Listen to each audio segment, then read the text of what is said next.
host, Tim Sheridan, and the latest edition of For the Love of Rugby. Thanks for Land Rover.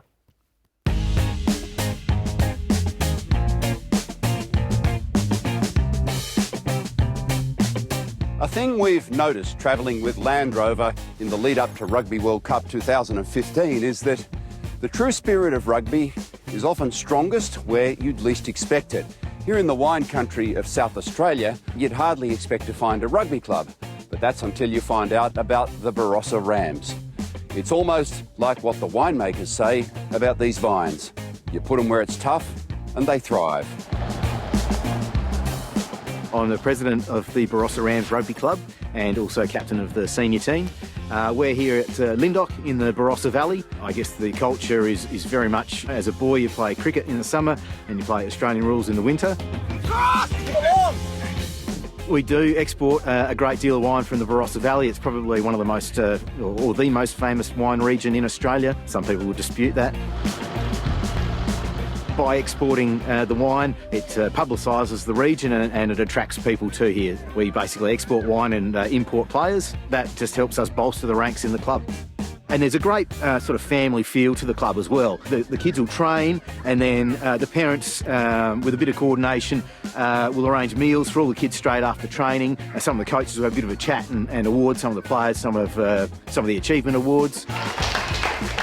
We've got a number of players that are involved in the wine industry. Tim came to us from Sydney, where he had played rugby as a junior. My role as a winemaker is very much a balance between science and art. Doing blending, I'm tasting barrels, tasting a lot of wine, and at the same time you can look at the raw science of it, but it does require a lot of artistic flair as well.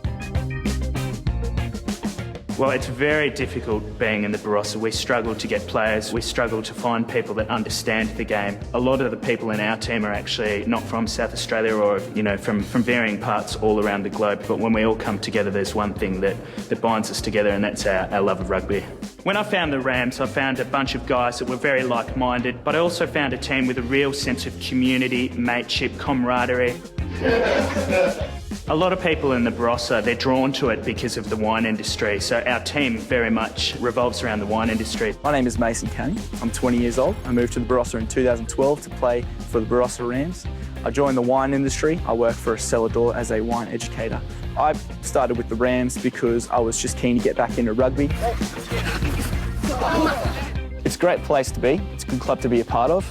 There's a lot of nice people, good blokes, good place to play rugby. 2015 is shaping up to be a fantastic vintage for the wine industry, and it's also a fantastic vintage for the Rams. We're 11 on the trot, undefeated, so great year for wine, great year for rugby. This weekend, it's going to be a tough matchup. We're playing Old Collegians, one of the most established clubs in South Australia, won last year's premiership and are competitive in their top 3 grades. On a crystal clear Barossa day, the Rams went about pushing that winning streak a match further with skipper Mark at the head of the charge. In the unfamiliar position of wing, nuggety Mason Canning's 80 minutes of hard running was rewarded with a try. But the Rams still trailed at the break. Our ethos is to provide a great experience for players and supporters alike.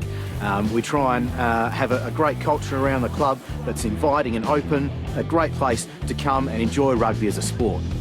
In fairness, they were probably due a hiccup, and though Big Tane skipper crossed for 2 Rams tries, the 1-point loss was considered a wake-up call they had to have.